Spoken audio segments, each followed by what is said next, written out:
ఓం శుక్లాంబరధరం విష్ణుం శశివర్ణం చతుర్భుజం ప్రసన్నవదనం ధ్యాయేత్ సర్వవిఘ్నోపశాంతయే గురవే సర్వలోకానాం భిషజే భవరోగిణాం నిధయే సర్వవిద్యానాం దక్షిణామూర్తయే నమః. శ్రీ గురుచరిత్ర అధ్యాయం 20. ఓం శ్రీ గణేశాయ నమః. శ్రీ సరస్వత్యై నమః. శ్రీ గురుభ్యో నమః. ప్రస్తావన: మీరు చదవబోవు 20-21 అధ్యాయాలు తెలిపే అంశాలివి. ఒకటి, శ్రీగురుడు ఒక చోట ఉంటూ అంతకుముందు తామున్న చోట కూడా సూక్ష్మ రూపంలో అతడి భక్తులను రక్షించాడు. మహనీయులు సర్వగతులై భక్తులు ఎక్కడ తామను స్మరించినా అక్కడే ప్రకటమై రక్షించగలరని సాయిబాబా చరిత్ర కూడా తెలుపుతుంది. బ్రహ్మజ్ఞాని కొద్ది కాలం ఉన్న చోట తీర్థక్షేత్రం అవుతుందని, అక్కడ చేసిన జపము పూజ ఎన్నో రెట్లు ఫలితమిస్తాయని శాస్త్రం. శ్రీగురుడు, అక్కలకోట స్వామి, సాయిబాబా వంటి సద్గురువులు తమ భక్తుల పూర్వకర్మ ఫలితాన్ని ప్రత్యామ్నాయ పద్ధతుల్లో సులభంగా తొలగించి మృతులను కూడా బ్రతికించగలరు.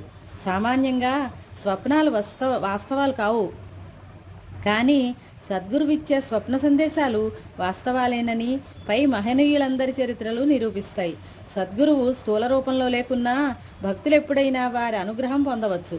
నామధారకుడికి శ్రీగురుని అనుగ్రహం లభించినట్లే కనుక శ్రద్ధతో ఈ గ్రంథం పఠించే వారి ఎదుట శ్రీ దత్తస్వామి ప్రసన్నుడై ఉంటాడని గుర్తుంచుకోవాలి. కథారంభం. నామధారకుడు సిద్ధమునికి నమస్కరించి, స్వామి, శ్రీగురుడు గంధర్వపురానికి వెళ్ళిన తర్వాత కూడా అమరపురంలోని ఉదుంబర వృక్షం కింద నివసిస్తూ భక్తుల కోరికలను నెరవేరుస్తున్నారని చెప్పారు కదా, అటువంటి అనుభవం ఎవరికైనా కలిగిందా అని అడిగాడు. సిద్ధముని సంతోషించి ఇలా చెప్పసాగారు. నాయనా, అటువంటి నిదర్శనాలు ఎన్నో ఉన్నాయి. అవన్నీ చెప్పడం ఎవరి తరము కాదు. అయినా ఒక్క నిదర్శనం మాత్రం చెబుతాను విను. సిరోల అనే గ్రామంలో వేదశాస్త్రపరాయణుడు, ఉదారుడు అయిన గంగాధరుడనే బ్రాహ్మణుడు ఉండేవాడు. అతని భార్య శాంతాదేవి మహాపతివ్రత. ఆమెకు 5 కొడుకులు పుట్టారు, కానీ ఒక్కరూ కూడా దక్కలేదు. ఆమె ఎందరో దేవతలను పూజించింది, ఎన్నో వ్రతాలు చేసి ఉపవాసాలు చేసింది. అయినా ఆమె కర్మ తీరలేదు. చివరికి ఆమె తన శోకానికి కారణం నివారణోపాయం తెలుపమని ఒక దైవజ్ఞుని కోరింది. అతడు, అమ్మా, నీ గర్భశోకానికి కారణం నీవు చేసిన పూర్వపాపమే. గర్భపాతం చేసిన, ఇతరులు ధనం అపహరించిన, తర్వాత జన్మలో పుట్టిన బిడ్డలందరూ చనిపోతారు. నీవు గత జన్మలో సౌనిక గోత్రుడైన ఒక బ్రాహ్మణుడి వద్ద 100 రూపాయలు అప్పుగా తీసుకొని అతడెంత బ్రతిమాలనా తిరిగి ఇవ్వలేదు. అతడు ఆ దిగులుతో ఆత్మహత్య చేసుకొని పిశాచిమై ఈ జన్మలో నీ పిల్లలందరినీ చంపుతున్నాడు. నీవి కర్మ అనుభవించక తీరదు అని చెప్పాడు. ఆమె పశ్చాత్తాపంతో అతడి పాదాలపై పడి ఆ పాపానికి పరిహారం చెప్పమని కోరింది. ఆ దైవజ్ఞుడు జాలిపడి, అమ్మా, ఆ బ్రాహ్మణుడు ఆత్మహత్య చేసుకున్నందువలన అతనికి శ్రాద్ధకర్మలు ఎవరూ చేయలేదు. అతడు ఆత్మహత్య చేసుకోవడం, అంత్యక్రియలు జరగకపోవడం ఇవన్నీ నీ వల్లనే జరిగాయి. కనుక అతడు పిశాచమై నీ బిడ్డలను చంపుతున్నాడు. కనుక నీవు ఒక నెల రోజుల పాటు పంచగంగా స్నానం చేయాలి. నిత్యము 7 సార్లు మేడి చెట్టుకు యథావిధిగా ప్రదక్షిణము పూజ చేసి శ్రీగురుని పాదుకలకు పూజ అభిషేకము చేస్తూ ఉపవాసం చేయి. అటు తర్వాత నీవతనికి అంత్యక్రియలు చేసి అతని సగోత్రీకుడైన ఒక బ్రాహ్మణునికి నీవు అపహరించిన 100 రూపాయలు దానం ఇవ్వాలి. అలా చేస్తే నీ కలిగిన సంతానం నిలుస్తుంది. అప్పుడు నీ దోషాలు తొలగి శ్రీగురుని అనుగ్రహం వలన పూర్ణాయుద్ధాయం గల కొడుకులు కలుగుతారు. ఆ మాటలు విని శాంతాదేవి దీనంగా, అయ్యా, నేను శరీరంతో శ్రమించి మీరు చెప్పిన మాసవ్రతం ఆచరించగలను, కానీ ఆ బ్రాహ్మణుని సగోత్రీకునికి దానం ఇవ్వడానికి నా వద్ద అంత పైకం లేదు. మరి నేనేమి చేయాలి అని వాపోయింది. ఆ దైవజ్ఞుడు, అమ్మా, అలాగైతే నిర్మలమైన మనస్సుతో నేను చెప్పినట్లు శ్రీగురు పాదుకలను అర్చించి నీ శక్తి మేరకు దానం ఇవ్వు. ఆ ఉదుంబర వృక్షంలో నిత్య నివాసం చేస్తున్న శ్రీగురుడు పరమ దయామూర్తి కనుక నీ భక్తికి మెచ్చి నీ పాప పరిహారం చేస్తారని చెప్పాడు. అప్పుడు శాంతాదేవి పంచగంగా సంగమానికి వెళ్ళి దీక్షగా ఆ వ్రతం ఆచరించనారంభించింది. 3వ రోజు ఆమె ప్రదక్షిణం చేసి నీరసంతో పడుకోగానే ఆమెకు కునుకుపట్టి స్వప్నం వచ్చింది. కలలో ఆ పిశాచం కనిపించి ఆమెను భయపెట్టి తన సొమ్ము తిరిగి ఇవ్వకుంటే ఆమె వంశం నాశనం చేస్తానని ఆమె మీదకు దూకాడు. అప్పుడు ఆమె మేడి చెట్టు వద్దకు పరిగెత్తింది. అక్కడ శ్రీగురుడు ఉన్నాడు. ఆమె ఆయన సాటుకు వెళ్ళింది. శ్రీగురుడు ఆమెకు అభయమిచ్చి ఆమె మీదకు వస్తున్న ఆ పిశాచాన్ని అడ్డగించారు. అప్పుడు ఆ పిశాచం ఆయనతో తనకు ఆమె చేసిన అన్యాయం గురించి చెప్పి, స్వామి, తపస్యులు యతీశ్వరులు అయిన మీకు ఆమె పట్ల పక్షపాతం తగదు అని మొరపెట్టుకున్నాడు. అప్పుడు శ్రీగురుడు కోపంతో, నీవు భక్తులను బాధిస్తే నిన్ను శిక్షిస్తాను. ఈమెనిలా బాధిస్తే నీకింకా పాపాలు చుట్టుకుంటాయే గాని లాభం ఏమిటి? ఈమె నీ డబ్బు అపహరించింది పూర్వజన్మలో కదా. ఈ జన్మలో ఈమె నిరుపేదరాలు.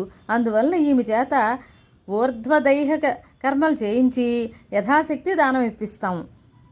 నీకు సద్గతి ప్రసాదిస్తాము. మేము చెప్పింది నీకు నచ్చితే సరే, లేకపోతే నీకు ఈ దుస్థితి తప్పదు. మేము మాత్రం ఈమెను రక్షించి తీరుతామన్నారు. ఆ పిశాచం, స్వామి, మీ దర్శనం వల్లనే నా కాఠిన్యం నశించింది. మీరు ఎలా చేసినా సంతోషమే అన్నాడు. శ్రీగురుడు శాంతాదేవితో, అమ్మా, నీవు యథాశక్తి పైకం వెచ్చించి అతనికి ఉత్తమగతి సంకల్పించి అంత్యక్రియలు జరిపించు. నీ బ్రహ్మహత్యాదోషం తొలగి పూర్ణాయువు గల కొడుకులు కూతుళ్ళు కలుగుతారు అని చెప్పి వెనుక దైవజ్ఞుడు చెప్పిన విధానమే ఆమెకు ఆయన విధించారు. ఆమె నిద్రలేచి సంతోషంతో స్వామి చెప్పినట్లే చేసి 16వ రోజున ఆ బ్రాహ్మణునికి ఊర్ధ్వదైహిక కర్మ చేయించింది. ఆమె బ్రహ్మహత్యాదోషము ఆ బ్రాహ్మణుకు పిశాచత్వము తొలగిపోయాయి. తర్వాత మరొక రోజున శాంతాదేవికి శ్రీగురుడు కలలో కనిపించి 2 కొబ్బరికాయలు ఆమె ఒడిలో వేసి, అమ్మా, నీ వ్రతం పూర్తయింది కదా, పారాయణకు ఈ కాయలు వాడుకో, నీకు నిస్సందేహంగా వేద విధులు పుడతారు అని చెప్పారు. ఆమె నిద్రలేచి చూసేసరికి నిజంగానే ఆ 2 ఫలాలు ఆమె పక్కన ఉన్నాయి. ఆమె వెంటనే ఆ కల గురించి తన భర్తకు చెప్పింది. ఆ దంపతులు సంతోషించి స్వామి చెప్పినట్ల కొబ్బరికాయలను పూజించి వాటిని పారాయణకు ఉపయోగించారు. తర్వాత కొద్ది కాలానికి ఆమెకి 2 మగపిల్లలు కలిగారు. పెద్ద పిల్లవాడికి 7వ సంవత్సరము, రెండవ వానికి 3వ సంవత్సరము రాగానే పెద్దవానికి ఉపనయనము, రెండవ వానికి చెవుల సంస్కారము చేయాలని ముహూర్తం నిర్ణయించి ఆ దంపతులు అన్ని ఏర్పాట్లు చేసుకున్నారు. కానీ ఆ ముహూర్తానికి ముందు రోజున పెద్దవాడికి అకస్మాత్తుగా ధనుర్వాతం వచ్చి మరుసటి రోజు సాయంత్రం సూర్యాస్తమయానికల్లా అతడు చనిపోయాడు. ఆ తల్లి శోకంతో తలను నేలకు కొట్టుకున్నది, గుండెలు బాదుకున్నది. చివరికి ఆ బాధ తట్టుకోలేక స్పృహ తప్పి పడిపోయింది. తిరిగి స్పృహ రాగానే ఆ బిడ్డను తలుచుకొని అతని శవంపై పడి ఇలా శోకించింది, నాయనా, మా ప్రాణరక్షకుడవు, వంశోద్ధారకుడవు అయినా నీవు మమ్మల్ని విడిచిపోవడానికి నీ మనస్సు ఎలా అంగీకరించింది? 5 బిడ్డలను పోగొట్టుకున్న నేను నిన్ను చూశాక ఆ శోకం మరిచాను. శ్రీగురుడు వరమిచ్చినందువల్ల నీపైనే ఆశలన్నీ పెట్టుకున్నాను. అప్పుడక్కడికి జనులు ఇలా ఆమెను ఓదార్చారు. అమ్మా, నువ్వు ఇలా ఏడ్చినందువల్ల ఆ పిల్లవాడు మళ్ళీ బ్రతుకుతాడా? మృత్యువు దేవతలను, ఋషులను, రాక్షసులను, అవతార పురుషులను కూడా వదిలిపెట్టదు. మానవులమైన మనకెలా తప్పుతుంది? నువ్వు ఆలోచించు, ఇలా దుఃఖించవద్దు. అది విని ఆమె, నాకు దాపురించిన పిశాచి భయాన్ని పోగొట్టి సాక్షాత్తు శ్రీగురుడే ప్రసాదించిన ఈ ఫలం విఫలం ఎందుకవ్వాలి? నేను కూడా ఈ బిడ్డకు తోడుగా ప్రాణమైనా విడుస్తాను అని ఎంతో పట్టుదలగా బదులు చెప్పింది. ఆమె శ్రీగురిని స్మరించి, స్వామి, త్రిమూర్తి స్వరూపులైన మీరు సత్యసంకల్పులని నమ్ముకున్న నాకు ఇదేమి గతి? నేను మీరు చెప్పినట్లు ఈ ఉదుంబర వృక్షాన్ని సేవించినందుకు ఫలితం ఇదేనా? నా విషయంలో మీరు విశ్వాసఘాతకులయ్యారు. పిశాచ బాధ తొలగించమని మిమ్మల్ని శరణు పొందిన నాకు ఇదేమి ఫలితం? పులి నుండి పారిపోతున్న ఆవు కసాయివాన్ని శరణు పొందినట్లున్నది. తన కష్టాలు నివారించుకోవడానికి దేవాలయంలో ప్రవేశించిన వానిపై ఆలయం విరిగి పడినట్లయింది. నాకు ఇంతగా ఆశ చూపించి మీరు ఈ నా బిడ్డను ఎందుకు రక్షించరు అని రాత్రంతా ఆమె దుఃఖిస్తూనే ఉన్నది. మరుసటి రోజు ఉదయమే ఆ గ్రామంలోని బ్రాహ్మణులు వచ్చి ఆమెతో, అమ్మా, నీవిలా శోకించినందువల్ల లాభం ఏమిటి? జరగవలసింది జరగకుండా తప్పుతుందా? నీవి మూర్ఖత్వం విడిచి శవాన్నిస్తే అంత్యక్రియలు చేస్తాము అని చెప్పారు. కానీ ఆమె మాత్రం తన పట్టు విడవక, ఈ శవంతో పాటు నాకు కూడా అంత్యక్రియలు చేస్తే గాని నేను లేకుంటే ఇవ్వను అని చెప్పి ఆమె తన శవాన్ని తన హృదయానికి గట్టిగా హత్తుకున్నది. ఆ బ్రాహ్మణులు ఆశ్చర్యపోయి, బిడ్డతో కలిసి అగ్ని ప్రవేశం చేయడం అన్నది మేము కని విని ఎరగం, ఇదెక్కడి ధర్మం అనుకున్నారు. ఆమె మాత్రం మధ్యాహ్న సమయం దాటిపోతున్నా శవాన్ని వారికి అప్పగించలేదు. చివరికి ఆమె శ్రీగురుని మీద నిష్ఠూరమాడుతూ తాను ఆ బిడ్డతో సహా ప్రాణత్యాగం చేస్తానని ఆ శవాన్ని తీసుకుని నది ఒడ్డుకు చేరింది. జనులంతా ఆమెను అనుసరించారు. ఇంతలో ఒక బ్రహ్మచారి ఆమె వద్దకొచ్చి తత్వం ఉపదేశించాడు. అతడెవరో కాదు, త్రిమూర్తి స్వరూపం భక్తవత్సలుడు అయిన శ్రీగురుడే. శ్రీదత్తాయ గురవే నమః. శ్రీ శ్రీపాద శ్రీవల్లభాయ నమః. శ్రీ నృసింహ సరస్వత్యై నమః.